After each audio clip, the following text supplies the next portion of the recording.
Palavra da Verdade, com Hernandes Dias Lopes. Meus irmãos, minhas irmãs, é uma bênção poder, nesta noite, compartilhar com vocês a palavra de Deus. O texto que eu vou ler está em Marcos capítulo 14, versos de 1 a 9. Eu peço que você abra sua Bíblia comigo neste texto. Marcos 14, verso de 1 a 9.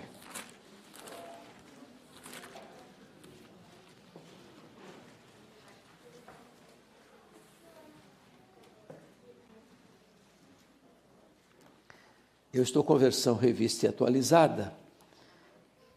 Eu vou ler e você acompanha e depois mantenha a sua Bíblia aberta comigo nesse texto. Está escrito assim: dali a 2 dias era a Páscoa e a festa dos pães asmos. E os principais sacerdotes e os escribas procuravam como prenderiam Jesus à traição e o matariam. Pois diziam: não durante a festa, para que não haja tumulto entre o povo. Estando ele, Jesus, em Betânia, reclinado à mesa em casa de Simão, o leproso, veio uma mulher trazendo um vaso de alabastro com preciosíssimo perfume de nardo puro, e quebrando o alabastro, derramou o bálsamo sobre a cabeça de Jesus. Indignaram-se alguns entre si e diziam: para que esse desperdício de bálsamo? Porque este perfume poderia ser vendido por mais de 300 denários e dar-se aos pobres. E murmuravam contra ela. Mas Jesus disse: deixai-a, por que a molestais? Ela praticou boa ação para comigo, porque os pobres sempre os tendes convosco, e quando quiserdes podeis fazer-lhes bem, mas a mim nem sempre me tendes. Ela fez o que pôde, antecipou-se a ungir-me para a sepultura. Em verdade vos digo, onde for pregado em todo o mundo o evangelho, será também contado o que ela fez para a memória sua. Amém. Bom, o contexto desta passagem está meridianamente claro. Trata-se de 2 dias antes da Páscoa. A Páscoa era a maior festa dos judeus. A Páscoa era a alegria dos judeus e o terror dos romanos. Isso porque na Páscoa a cidade de Jerusalém quintuplicava de população. E os romanos, que tinham a sede do seu governo em Israel em Cesareia Marítima, a residência do governador não era Jerusalém, era Cesareia. Toda a força militar de Roma não ficava em Jerusalém, ficava em Cesareia.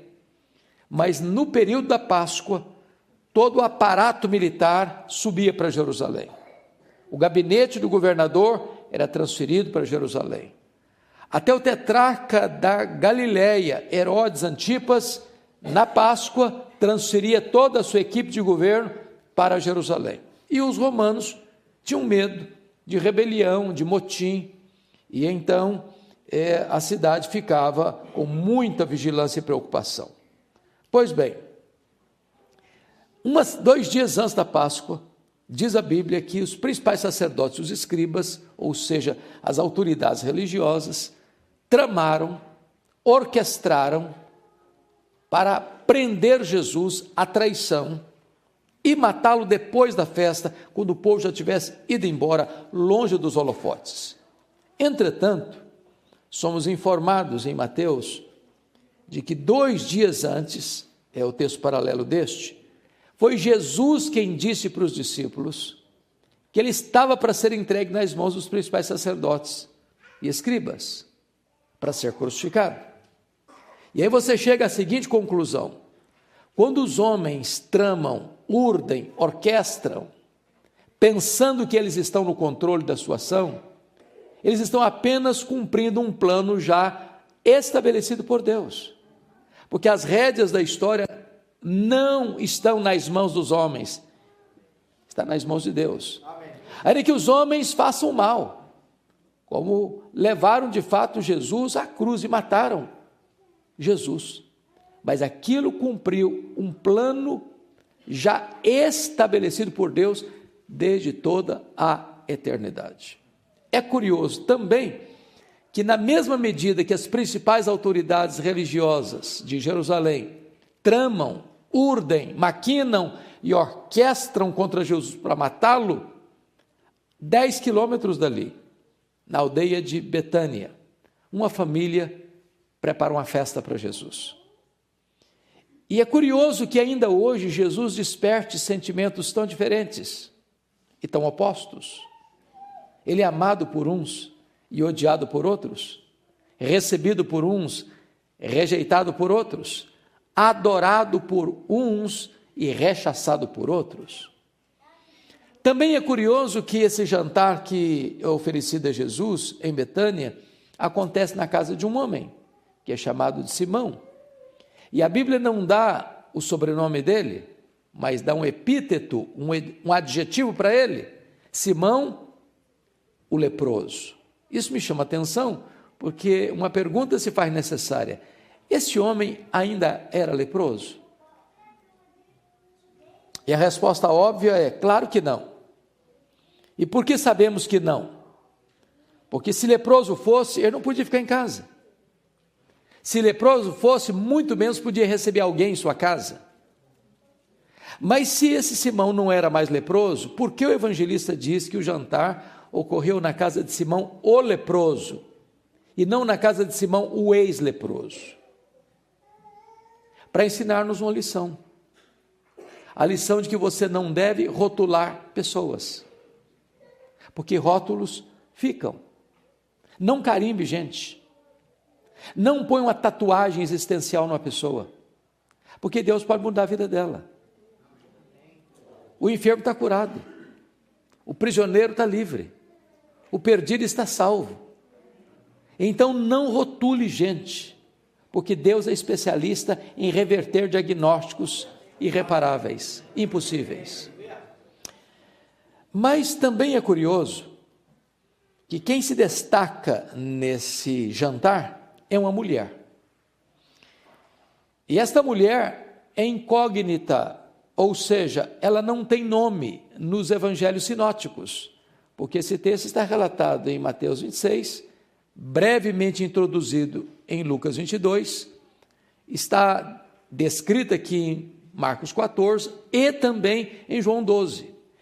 Mateus, Marcos e Lucas não falam do nome dessa mulher, ela é incógnita, ela é anônima.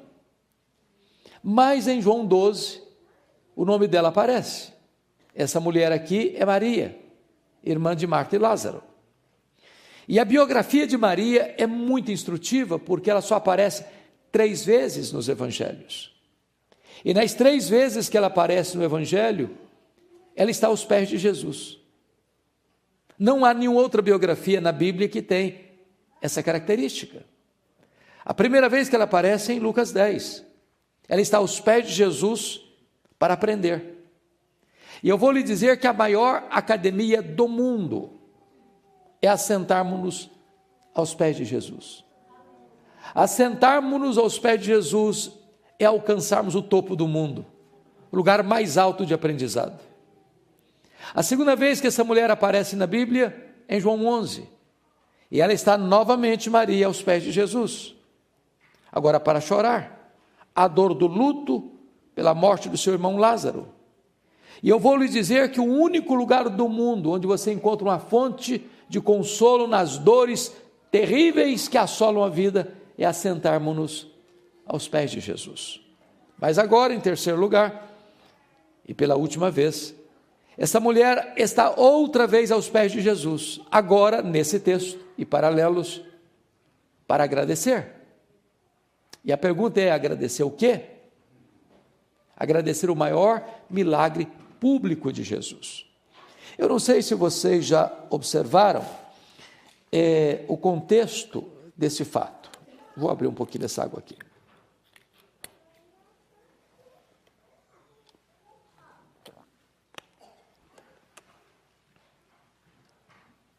Quando Marta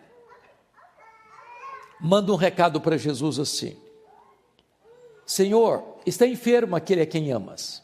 E Jesus estava distante de Betânia, 1 dia de viagem. E eu gosto da teologia da Marta, porque ela não diz assim para Jesus: corre para cá, cancela tudo aí, venha depressa. Porque é assim que nós fazemos quando temos uma urgência.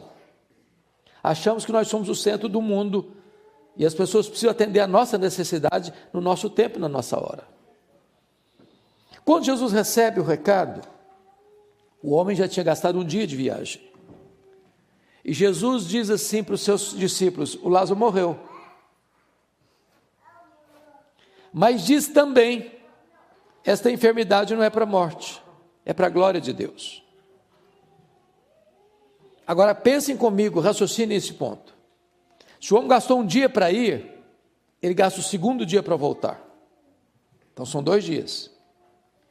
Quando ele chega em Betânia e diz para Marta: Jesus mandou dizer que esta enfermidade não é para a morte, é para a glória de Deus. Mas o Lázaro já estava morto e sepultado.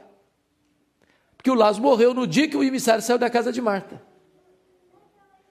Agora pensa o nó na cabeça da Marta. Diz o texto que Jesus fica mais 2 dias onde estava. Então o homem gastou um dia para ir, mais 2 dias, 3 dias. No outro dia Jesus foi, era o 4º dia. Quando Jesus chega em Betânia, Lázaro está morto, sepultado há 4 dias. Isso para nós é um grande drama, porque eu posso lhes garantir que a aparente demora de Deus, na nossa angústia, grita mais alto nos ouvidos da nossa alma, que o barulho mais ruidoso das circunstâncias mais adversas. Porque Marta não tem que lidar apenas com o luto, ela tem que lidar com uma pergunta sem resposta: por que Jesus não veio? Por que ele não chegou? Por que ele nos deixou na mão? Por que ele fez tantos milagres e nós que somos amigos dele, que hospedamos a ele na nossa casa, não nos atendeu? A grande pergunta é por que Jesus esperou o 4º dia para ir? É porque havia uma crença entre os rabinos de que um morto poderia ser ressuscitado pela instrumentalidade de um homem, como Deus fizera outrora com Elias, com Eliseu. Até o 3º dia isso era possível. A partir do 4º dia, na crença dos rabinos, era impossível que um homem fosse um instrumento para esse milagre. Se esse milagre viesse a ocorrer, só o próprio Deus em pessoa, sem instrumentalidade humana, podia fazê-lo. Jesus espera até o 4º dia, exatamente para provar que ele não era apenas um grande homem entre os homens, ele era o próprio Deus entre os homens. Jesus nunca chegou atrasado, ele chega sempre na hora certa. Isso trazia glória a Deus, isso trazia fé aos corações mais endurecidos. Bom, Maria agora, ela está novamente aos pés de Jesus para agradecer esse grande milagre público de Jesus. E diz o texto que Marta está servindo. Marta tem esse dom. Ela está sempre realizando alguma coisa. Maria é mais contemplativa. Toma decisão, enquanto Jesus está à mesa com os seus discípulos. O Simão também está lá. O Lázaro, recém-ressuscitado, também está à mesa. E ela pega um vaso de alabastro. Alabastro é uma pedra ornamental, de cor rosa, esbranquiçada. Diz Mateus que esse vaso está cheio. E diz João 12 que tem dentro desse vaso uma libra de perfume, preciosíssimo, feito de uma essência chamada nardo. E o evangelista descreve que o nardo não é híbrido, não é misturado, é nardo puro. Vocês aqui nos Estados Unidos têm mais facilidade de entender isso do que nós lá no Brasil, porque libra é uma medida comum para vocês aqui. O que é uma libra? 1 litro tem 2,2 libras. Então, se o vaso está cheio, o que tem dentro desse vaso? Em torno aí de 350 ml de perfume. É um frasco pequeno. Não tem meio litro. E diz o texto que ela vem por trás de Jesus, quebra o vaso, para que todo o perfume derrame na cabeça de Jesus, e se escorre pelo corpo de Jesus, chega aos pés de Jesus, porque ele está assentado à mesa. E ela então se queda aos pés de Jesus e enxuga os pés de Jesus com seus cabelos. Mateus diz que toda a casa encheu-se com perfume, impregnado pelo aroma. E logo desperta a reação dos discípulos, liderado, conforme João 12, por Judas Iscariotes, dizendo: é um desperdício, é um desperdício. E ficaram irritadíssimos com ela, murmuraram contra ela, fizeram mais, chegaram a ponto de, o texto diz que eles molestaram Maria, e disseram: esse perfume poderia ser vendido por mais de 300 denários e dar-se aos pobres. E Jesus saiu em defesa de Maria. Por que molestais? Ela fez, aliás, os pobres sempre os tendes convosco, a mim nem sempre me tendes. Ela fez o que pôde. Ela antecipou-se a ungir-me para a sepultura. E em verdade vos digo, em todo mundo onde for pregado o evangelho, será contado o que ela fez, para a memória sua. Bom, então agora eu quero tirar desse texto algumas lições. Se você tem papel e caneta, sugiro anotar. Eu aprendi uma coisa na vida: o papel mais amarelo e a tinta mais fraca é mais fiel do que a memória mais prodigiosa. É claro que hoje nós temos um smartphone na mão, também podemos anotar, desde que você não fique no zap depois, certo? Combinado? Então, quais são as lições que Maria pode nos ensinar nesta passagem? Primeira lição, olha comigo o versículo 8, a parte A. Ela fez o que pôde. Você pode repetir essa frase comigo? Ela fez o que pôde. Toda vez que eu leio isso aqui, eu sou levado a perguntar a mim mesmo: meu Deus, e eu? Estou fazendo o que eu posso para Jesus? Eu estou fazendo tudo o que eu posso para Jesus? Porque às vezes nós fazemos relaxadamente. Às vezes nós fazemos, mas não fazemos tudo o que podemos. Às vezes nós fazemos, mas não fazemos de todo o coração. Às vezes nós fazemos, mas a nossa motivação não é boa. Maria fez o que pôde. Você tem feito o que você pode para Jesus? Eu acho que todos vocês já ouviram falar do conde Ludwig van Zinzendorf, 1723, na Alemanha. Criou um movimento chamado movimento moraviano, que começa na Alemanha uma reunião de oração que durou 100 anos, ininterruptamente, e desencadeou na Alemanha o maior movimento de avivamento e missões. E os moravianos eram muito pobres, porém cada 19 moravianos sustentavam um missionário fora da Alemanha.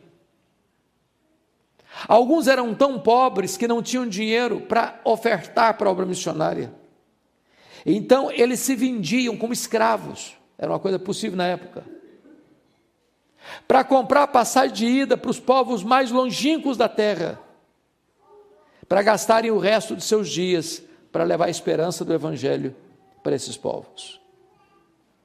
Quando eu leio sobre um fato desse, eu me pergunto: meu Deus, e eu? Estou fazendo o que eu posso para Jesus? Tudo o que eu posso para Jesus? Maria fez o que pôde. Segunda lição que eu aprendo com Maria: Maria fez o seu melhor. Vamos entender essa questão do perfume aqui. Marcos faz questão de colocar esse perfume como perfume preciosíssimo, note, grau superlativo. E Marcos nos informa que esse perfume foi feito uma essência. Vocês sabem disso, todo perfume é feito uma essência. E o nome da essência aparece aí, é nardo. E ele tem o cuidado de informar que a essência é puríssima, nardo puro. O problema é que esse perfume era caríssimo e raríssimo, porque essa essência não tinha em Israel. Essa essência só tinha na cordilheira do Himalaia, de um arbusto seco que era moído e transportado em lombos de camelos. Aliás, esse perfume não tinha numa loja de perfumaria. Esse perfume era comprado gota a gota, grama a grama, ia sendo acondicionado nesse frasco de pedra, de alabastro. Para você ter uma ideia o que representa esse perfume, ele foi avaliado por Judas Iscariotes, que era entendido de dinheiro, ele era tesoureiro, entendia de grana, em mais de 300 denários. Agora, vamos entender, se tinha dentro desse frasco 1 libra, o que ele está querendo dizer então? Que cada ml desse perfume custa 1 denário. Cada gota do perfume custa 1 denário. O que é 1 denário? O denário era o salário de um trabalhador durante o dia.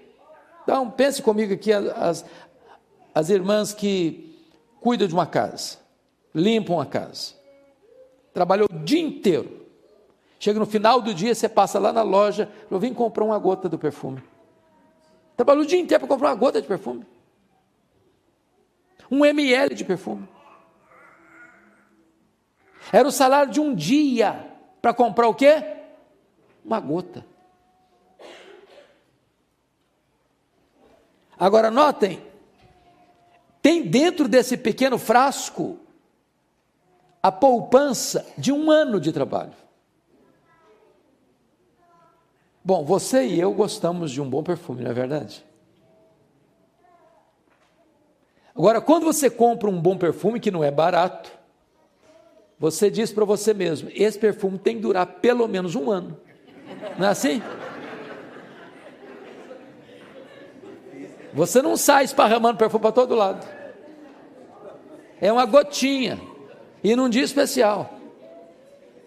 Agora, note que Maria não abre o frasco, ela quebra o vaso. E por que ela quebra o vaso? Porque ela está dizendo, eu não quero que sobre nenhuma gota. Tudo que eu tenho, e o melhor que eu tenho, eu quero dedicar ao Senhor Jesus. Ela fez não só o que pôde, ela fez o seu melhor. Às vezes, irmãos, as pessoas que não têm o conhecimento de Deus que você e eu temos, são mais zelosos em servir aos seus deuses, do que nós o somos em servir ao Deus da nossa vida. Eu estava pregando em Porto, em Portugal, fui visitar Coimbra, uma cidade importante na área do direito. E quando nós viajávamos, eu vi caravanas a pé, no asfalto andando. E eu perguntei, o que essas pessoas estão fazendo? Me disseram, elas estão indo a Fátima pagar promessas. E eu perguntei, a que distância elas estão andando assim a pé? Me responderam, a mais de 300 quilômetros, a pé. Aí eu fiquei pensando na igreja. Falei, meu Deus, às vezes a gente mora no bairro da igreja. Tem carro, tem Uber, tem táxi. Se tiver muito frio, não vai. Se estiver chovendo, corre o risco de derreter. Se tiver algum trabalho, um bicozinho para fazer, não vai também, porque precisa ganhar mais uma graninha. E qualquer desculpa é uma boa desculpa para a gente não ir. E aqueles que não conhecem a Deus como você e eu conhecemos, às vezes são mais zelosos em conhecer, em servir aos seus deuses, do que você em servir ao Deus da sua salvação. Maria fez o seu melhor. Terceiro lugar, terceira lição que eu aprendo com Maria. Maria fez sacrificialmente. Porque, pensem comigo, não cabe na nossa cultura brasileira nem americana uma pessoa trabalhar 1 ano inteiro para comprar um frasco de perfume. Ninguém faz isso na nossa cultura, ninguém. Você conhece alguém que faz isso? Eu não conheço. Então, esse texto só pode ser entendido dentro da cultura judaica. Na verdade, quando uma menina fazia a transição de menina para moça, que é tão rápido, ela começava a comprar esse perfume, gota a gota, grama a grama, acondicionando nesse frasco de pedra para o dia mais esperado e sonhado da sua vida, o dia do seu casamento, o dia das suas núpcias. Ela não apenas dá o seu melhor, ela dá de forma sacrificial. Aquilo que tinha mais valor para ela, mais significado para a sua vida, ela não dá parte, ela dá tudo o que ela tem ao Senhor Jesus Cristo. Eu chamo isso de uma oferta sacrificial. Então, me permita uma pergunta aqui. O que é que hoje você está fazendo para Jesus que pode receber o selo de sacrificial? Porque às vezes nós damos a sobra, o resto, que não nos faz falta, que não tem valor de fato para nós, aquilo que nós podemos nos desapegar porque não vai fazer falta nenhuma. Eu li um livro recentemente, até um livro em inglês, não tem ainda em português, sobre generosidade. E o autor, para mim, foi muito feliz na introdução, porque a introdução valeu o livro, generosidade. E ele disse: você quer ser uma pessoa generosa? Ele diz: é muito simples, é fácil aprender. Faz o seguinte, passe numa loja, compre um vaso, um jarro, uma jarra de vidro transparente. Se você é chique, pode ser cristal, não tem problema não, desde que seja transparente. E você vai levar esse vaso, essa jarra, e botar na sua sala, mas não vai botar flor não, tá? Não é para botar flor não, só para botar terra, só terra, para você passar e olhar para ele todo dia, para lembrar a você duas coisas. Primeiro, de onde você veio? Você veio do pó. Segundo, para onde você vai? Você vai voltar para o pó. Do pó que você veio, quanto você trouxe? Trouxe nada. Para o pó que você vai, quanto você vai levar? Também não vai levar nada. Então, você não é dono de nada. Pronto. Você é apenas mordomo do dono. Agora, a Bíblia diz que o que Deus requer dos mordomos é que eles sejam encontrados fiéis. Se o dono é generoso, a única maneira de eu, sendo mordomo do dono, ser fiel, é ser generoso com o que é do dono, porque o dono é generoso. Sabe por que você e eu temos dificuldade de sermos generosos? Porque nós temos a síndrome de dono. Se é meu, é para mim, para o meu desfrute. No momento que eu entendo que o que está nas minhas mãos foi delegado por Deus para eu tomar conta e ser fiel na mordomia, e o dono é generoso, eu tenho que ser generoso com o que é do dono, acabou o problema de ser generoso. Me permita uma pergunta: você já fez uma oferta sacrificial? Deixa eu ilustrar isso. Eu já conheci essa história, queridos pastores, mas de forma fragmentada. Até aqui recentemente, não tão recentemente, há uns 2, 3 anos, estava pregando lá em João Pessoa, na Paraíba, e o pastor Sérgio Queiroz me contou essa história com mais detalhes. Lá na Paraíba tem uma cidade chamada Itaporanga, e a Igreja Batista Missionária tinha um programa de rádio, alcançava 40 pessoas no entorno da cidadezinha, o único programa evangélico da cidade. Aí veio a seca, vocês sabem que lá o sertão é muito assolado pela seca, aí não produziu, a agricultura falhou, dinheiro encurtou, os dízimos diminuíram, as ofertas também, e a igreja não conseguiu pagar o programa, 3 meses inadimplente, sem pagar. Aí o pastor da igreja recebe um ultimato da emissora: ou paga o programa até a próxima semana, ou nós vamos tirar o programa do ar. Aí o pastor da Igreja Batista Missionária de Itaporanga chega domingo à noite na igreja e diz: meus irmãos, eu preciso que vocês me ajudem. Nós vamos fazer uma oferta sacrificial para manter o programa no ar. É o único programa evangélico da região. Não pode sair do ar. Então faça uma oferta sacrificial, vamos manter o programa. Fez o apelo domingo à noite. Estava na igreja um casal, o senhor Tota e a dona Lourdes. Eles eram meeiros. Essa palavra é uma palavra que não é muito comum para quem vive na região urbana, né? O que é um meeiro? Você não sabe, né, filho? Está balançando que não sabe. Meeiro é uma pessoa que trabalha na propriedade de outra pessoa, planta, colhe, e a metade do que ele colhe vai para o dono da propriedade. Então, ele só fica com 50%. Ele é um meeiro. E aí esse casal era meeiro.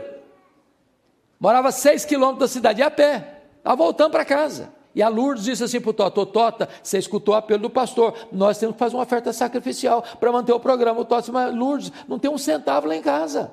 Vamos fazer o quê? Não, Tota, mas nós temos que fazer, porque Deus, está vendo aí o programa aí, não pode parar não. E você viu o apelo do pastor, falou: mas não tem dinheiro, mulher, vamos fazer o quê?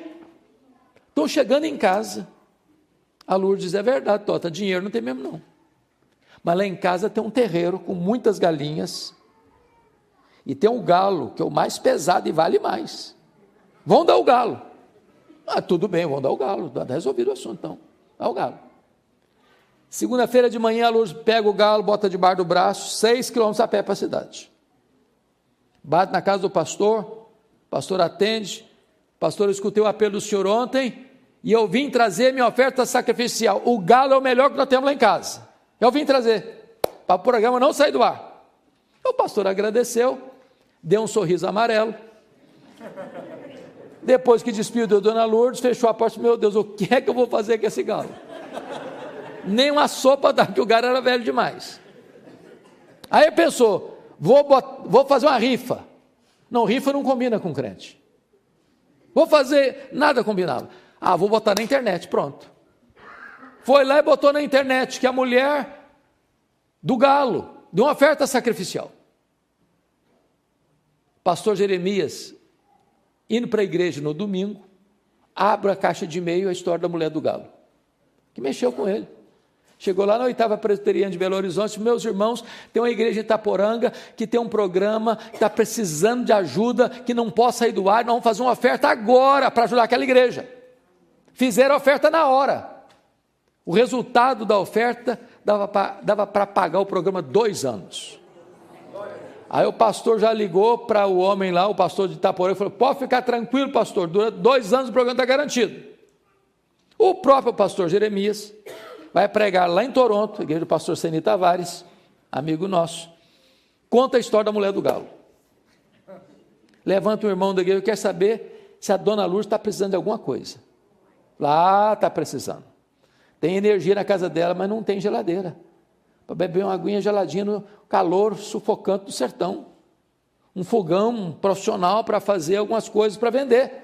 Então mandou o dinheiro para comprar geladeira, comprar fogão, que ela precisasse. O próprio pastor Jeremias está pregando outra igreja aqui em Nova York, conta a história da mulher do galo. Levantou o empresário e disse: eu quero saber o seguinte, se essa terra, como é que é?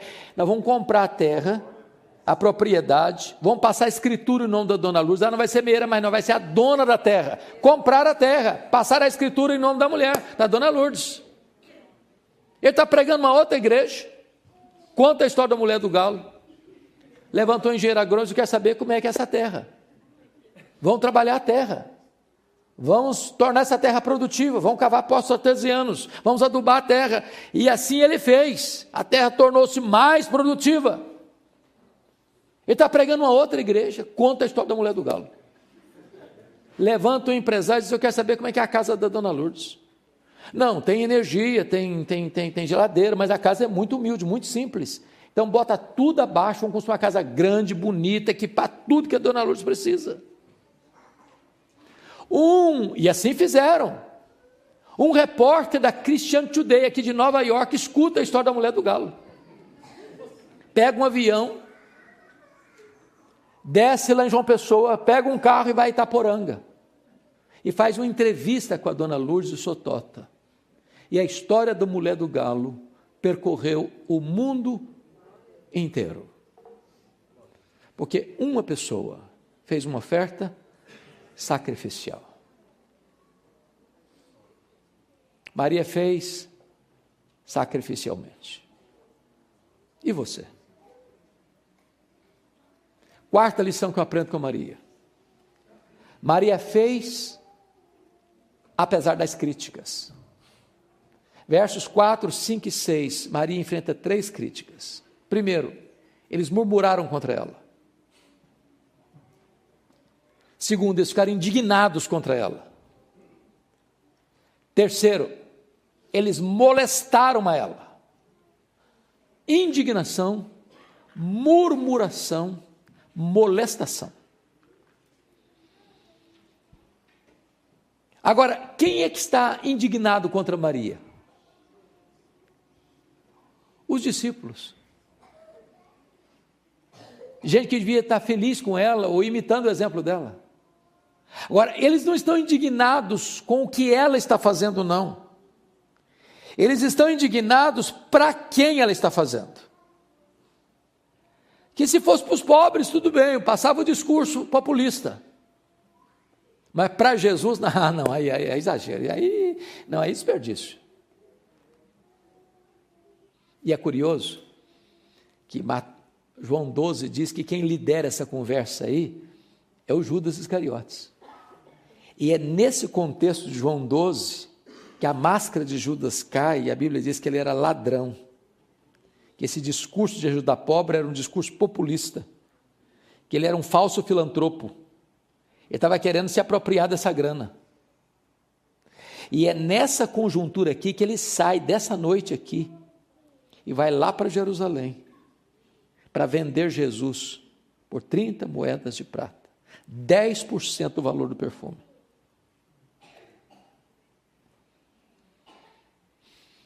Lição aprendida. Você está fazendo a obra de Deus? As pessoas estão com raiva? Estão murmurando? Estão incomodando você? Continue fazendo a obra de Deus. Irmãos, eu não conheço ninguém que se disponha a fazer a obra de Deus que não enfrente críticas. Quem tem medo de críticas não serve a Deus. Quem tem medo de críticas está mais interessado na sua reputação do que na glória de Deus. Quem tem medo de críticas está mais preocupado com a sua autoimagem do que com a aprovação do céu. Se você está fazendo a obra de Deus e as pessoas estão criticando, continue fazendo a obra de Deus. Porque tem gente hipersensível. Eu sei que aqui não tem ninguém assim, mas tem gente hipersensível. Você conhece crente hipersensível? Igual cristal? Qualquer coisinha trinca? Qualquer coisinha, eu também vou sair da igreja, também não faço mais nada na igreja. Maria fez, apesar das críticas. Quinta lição que eu aprendo com Maria. Maria fez só para agradar ao Senhor Jesus. É João 12 que retrata isso. Irmãos, o que Maria fez para a nossa cultura não significa nada. Por exemplo, ela enxuga os pés de Jesus com seus cabelos. O que significa isso para a cultura brasileira? Nada, nada. Apenas um gesto de humildade. Mas para a cultura israelita isso era um escândalo. Uma mulher não soltava os cabelos em público. E será a mesma coisa dessa mulher pôr em dúvida a sua reputação. Então, se era um escândalo uma mulher soltar os cabelos em público, por que Maria fez isso? Por uma questão muito simples.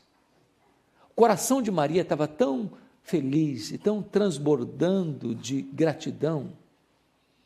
E quando você tem um coração que jorra gratidão, você não consegue ficar dentro de cercas engessadas, de protocolos humanos. Você acaba extrapolando. Sabem por quê?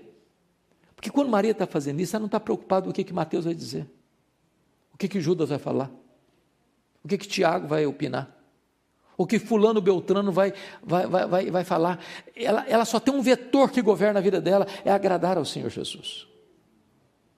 Às vezes, irmãos, na igreja a gente tem preocupação de agradar muita gente. Não vou fazer isso porque se eu fizer, o fulano não gosta. Se eu fizer aquilo outro, o Beltrano também não vai agradar. Se eu fizer aquilo outro, vai melindrar alguém. E se eu fizer do outro jeito, também vai melindrar. Eu fico cheio de dedos, tentando agradar todo mundo. E às vezes agrada a Jesus. E eu não estou falando com isso que você e eu temos liberdade para sair por aí desagradando as pessoas, não. Mas a grande pergunta é: o que eu estou fazendo é para agradar a Jesus? Ou é para agradar as pessoas? Para arrancar aplausos dos homens? O apóstolo Paulo disse: se eu fosse agradar a homens, eu não seria o quê? Servo de Cristo. Então, Deus não se importa apenas com o que você faz. Deus se importa com a motivação com que você faz. Ele não vê apenas as ações, ele vê a motivação, ele vê o coração.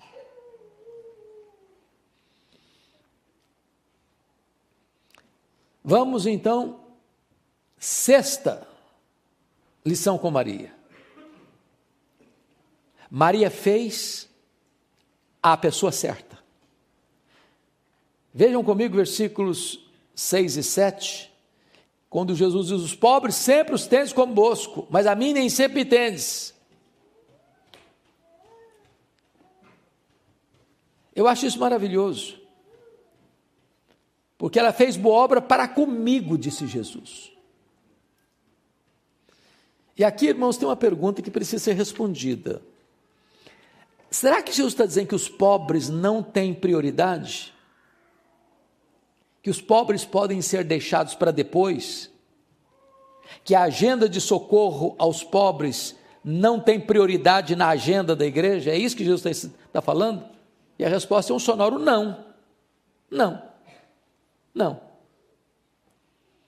Agora é preciso entender uma coisa: ninguém vai para o céu porque ajuda os pobres. Ninguém vai para o céu porque dá comida para os pobres. Ajudar os pobres não é a causa da salvação, é consequência. Você não ajuda os pobres para ser salvo, você ajuda os pobres porque foi salvo pela graça. Tentar comprar a graça de Deus com boas obras é um pecado, porque é anular a cruz. É anular a cruz. As pessoas que mais ajudaram os pobres na história foram aqueles que fizeram tudo para a glória de Jesus. Você faz para que Jesus seja exaltado, para que agrade o coração de Jesus, porque é Ele que mandou fazer isso. Agora, o discurso de Judas, de ajudar os pobres, era falso, era uma hipocrisia, era uma mentira, e Jesus está, de certa forma, arrancando a máscara dele, e dos discípulos que estão acompanhando a ele. É um falso discurso: vamos ajudar os pobres, vamos ajudar os pobres. Esse é um discurso político, de político populista. Quando na verdade o coração não está nem nos pobres nem em Deus, está nele mesmo. E se Jesus não for a prioridade, se Jesus não for a motivação, eu vou fazer e vou fazer com a motivação errada, porque eu estou querendo é a promoção de mim mesmo, que os holofotes caem em mim mesmo, que a glória seja minha mesma, e não de Deus, e não socorra ao necessitado. Então Maria fez a pessoa certa. Sétima e penúltima lição que eu aprendo com Maria. Maria fez no tempo certo. Olha comigo o versículo 8, a parte B. Ela antecipou-se a ungir-me para a sepultura. Aqui tem algo para mim da mais alta importância. Então eu queria pedir o raciocínio de vocês para fazermos uma breve retrospectiva. Ela antecipou-se a ungir-me para a sepultura.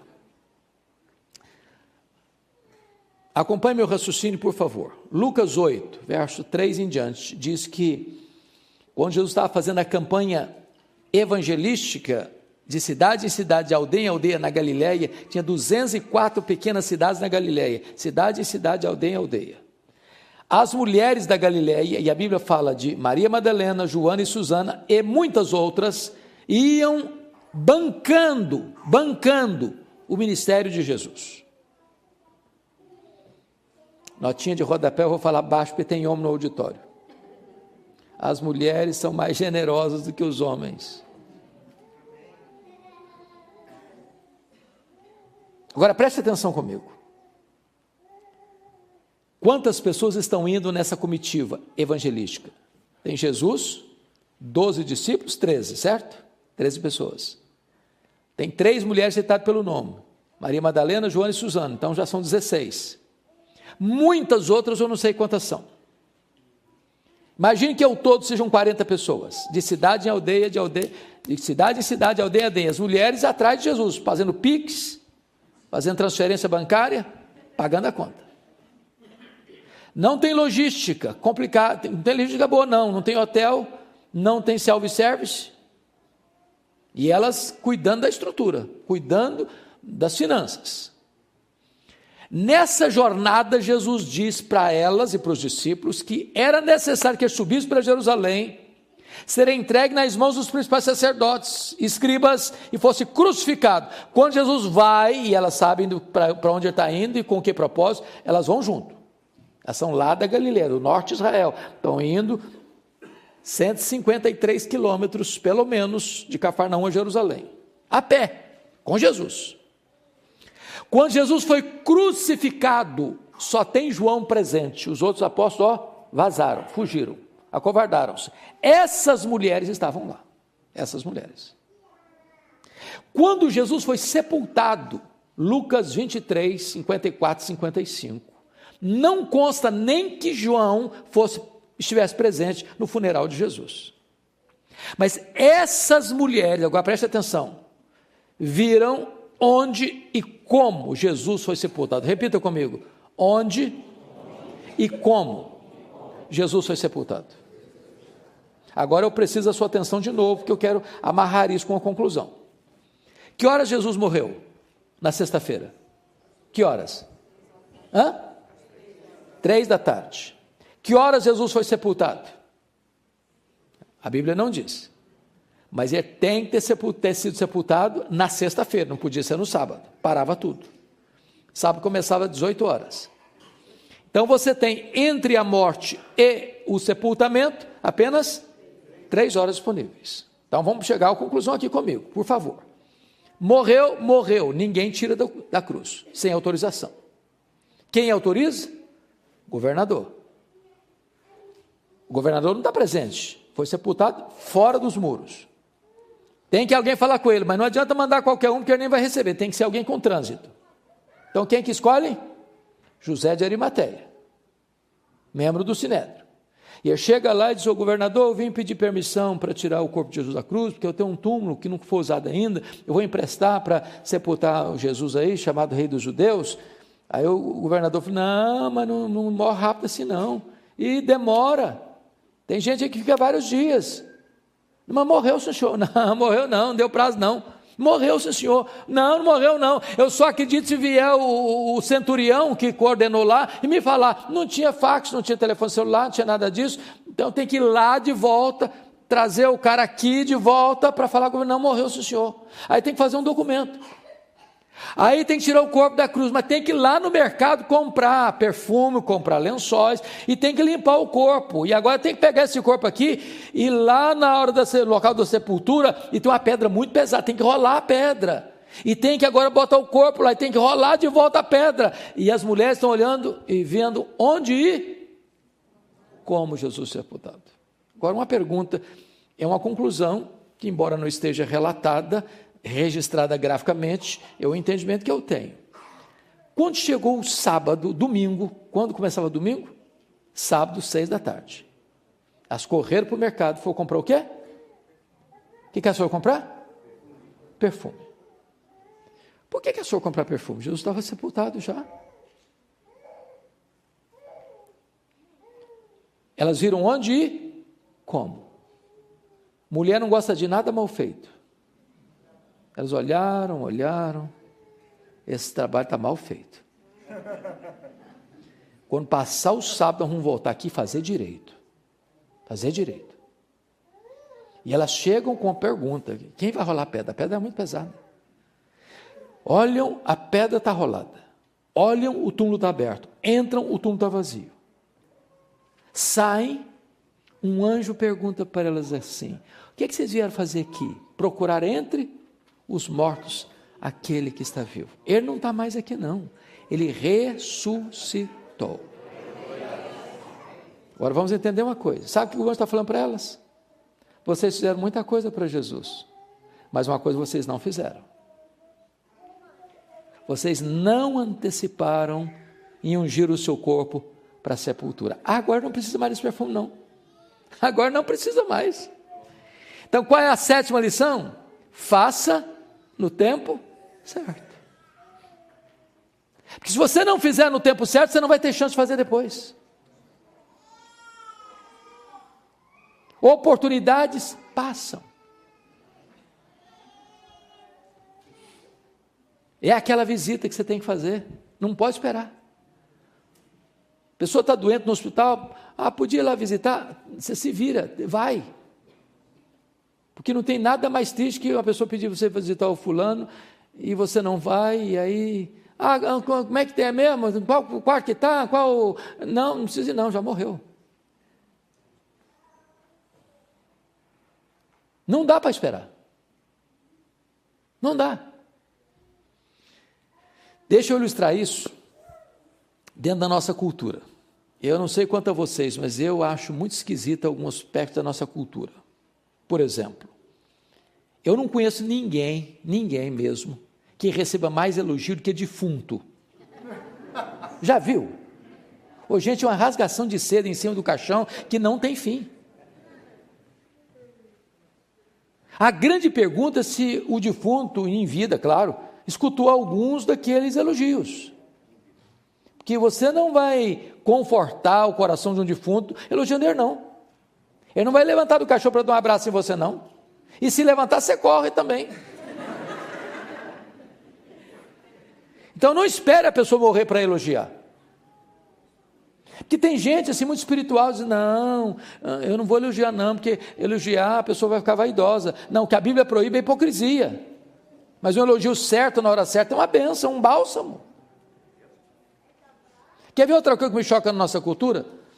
Defunto recebe mais flor do que vivo. Dá para entender isso? Não dá para entender, dá. Eu fui num funeral certa feita e contei 86 coroas de flores. Contrataram um caminhãozão para levar as flores, um caminhãozinho desse tamanhozinho para levar o defunto. E eu fiquei ali olhando, observando, falei, meu Deus, coitado do defunto, não consegue tirar um botão de rosa a mais, para que tanta flor para ele? Sabe por que os mortos recebem mais flores do que os vivos? É porque a voz do remorso é mais forte do que a voz da gratidão. Não espere a pessoa morrer para mandar flores, não. Manda em vida. Agora deixa eu brincar um pouquinho, pode? Pode. Dizem que os homens que vieram do Brasil aqui para os Estados Unidos, sobretudo nessa região aqui do estado de Massachusetts, são muito românticos. Dizem.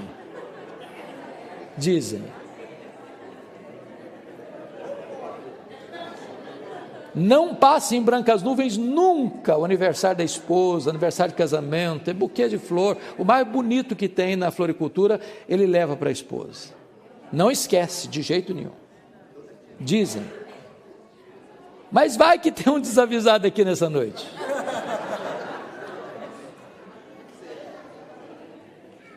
Então deixa eu dizer uma palavra para você, irmã. Se você nunca recebeu um buquê de flor do seu marido, no seu aniversário de casamento, se você for na frente, e ir na frente significa morrer primeiro, você vai receber uma coroa de flores, e é grande, hein? E ele nem vai pedir desconto na floricultura também. Não espere a pessoa morrer para mandar flor, gente. Manda em vida. Faça no tempo certo. Bom, 8ª e última lição que eu aprendo com Maria no texto.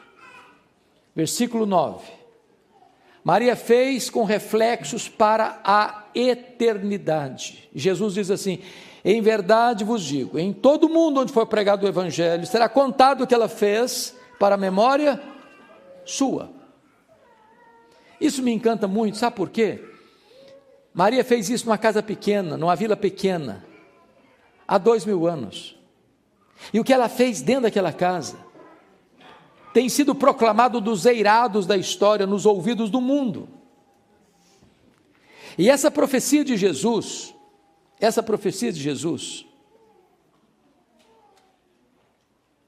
está se cumprindo nesta noite, mais uma vez. A grande pergunta, portanto, é: o que é que eu estou fazendo hoje que vai reverberar na história e vai impactar pessoas? Nós estamos vivendo uma geração narcisista, que está olhando para o umbigo. Uma geração que não se preocupa com as futuras gerações. Eu não sei se você se preocupa com essas coisas. Eu sei que nem sei se é legal também, não sei se vai te ajudar ou piorar a situação. Você já pensou no seu funeral? Esquisito, não? Já?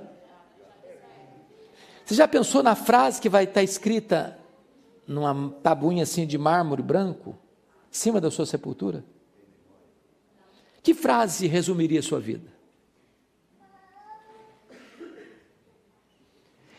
Se Jesus não voltar antes, depois de 50 anos que você e eu tivermos partido, e alguém lá no cemitério espanar a poeira e ler, será que a nossa vida ainda vai continuar influenciando alguém?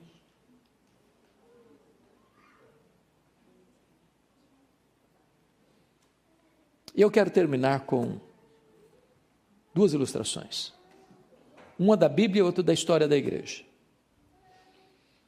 Eu vou pegar primeiro a ilustração da Bíblia. Vocês conhecem um homem chamado Rei Ezequias. Ele começou a reinar com 29 anos.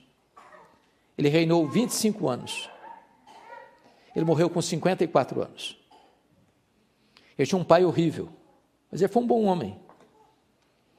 Deus o abençoou. Ele fez uma reforma em Israel, experimentou um avivamento em Israel. Mas com 39 anos de idade, ele está enfrentando um gravíssimo problema, aliás, dois. Porque foi no governo dele que as 10 tribos do norte caíram nas mãos da Assíria, em 722 a.C. Então, esse exército assírio cercou Jerusalém, com mais gente do lado de fora do que do lado de dentro dos muros, e disse para ele: renda-se, porque nenhum Deus pode livrar você da minha mão. Se não bastasse esse cerco de um exército poderoso, diz a Bíblia que ficou doente com 39 anos de idade, uma úlcera que nada resolvia. E Deus manda o profeta Isaías à casa dele com um recado, um ultimato: põe em ordem a tua casa, porque morrerás e não viverás. Então ele tem um problema externo e um interno, e ele enfrenta os dois problemas com oração. E Deus envia um anjo, só um anjo, e mata 185 mil soldados assírios na porta de Jerusalém, liberta Jerusalém da invasão militar.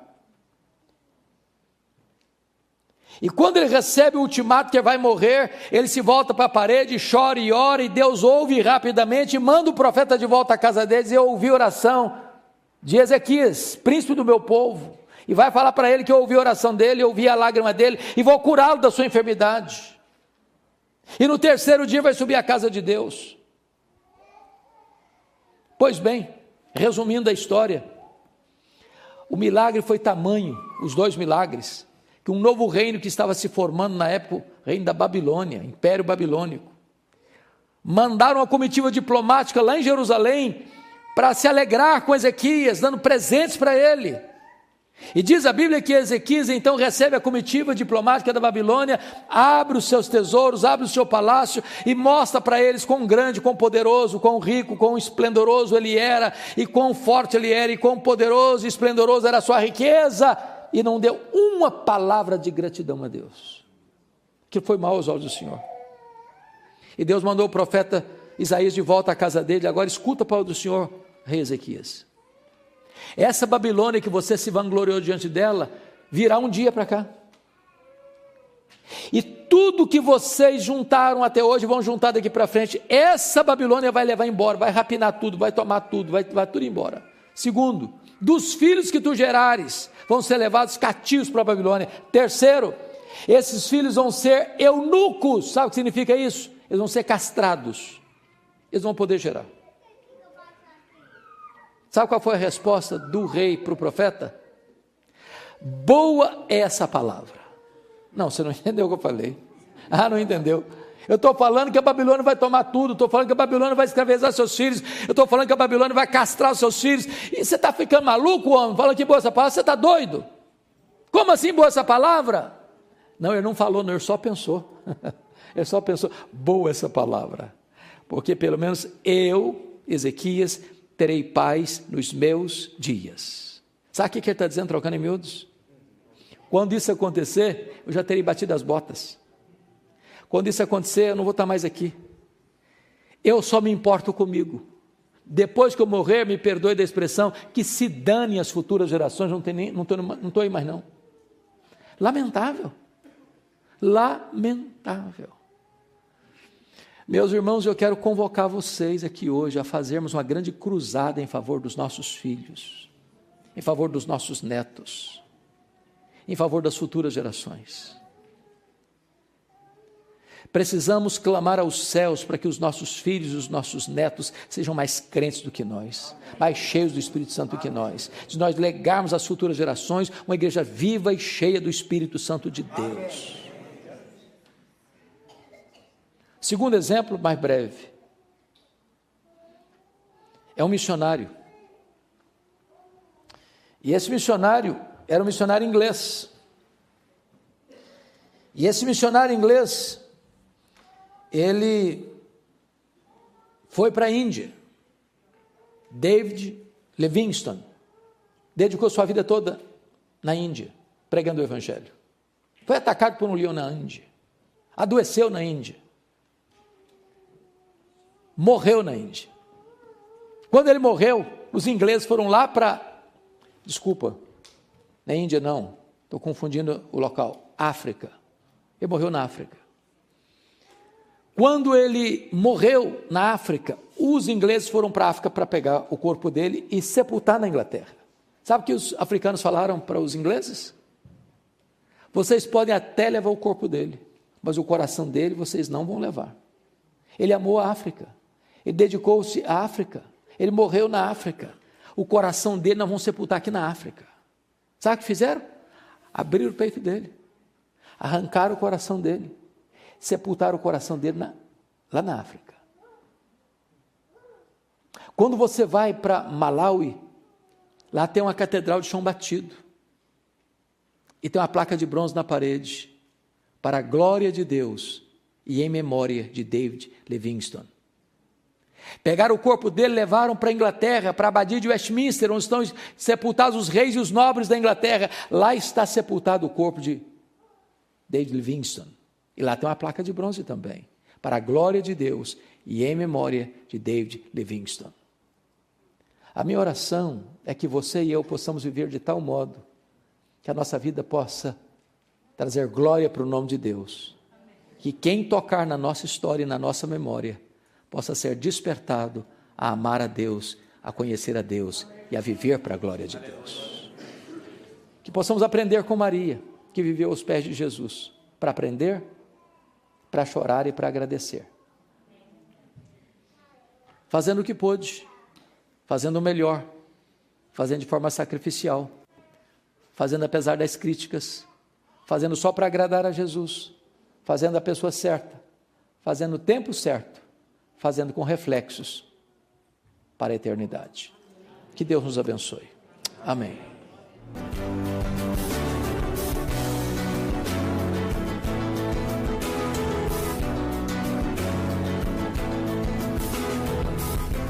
Palavra da Verdade, com Hernandes Dias Lopes.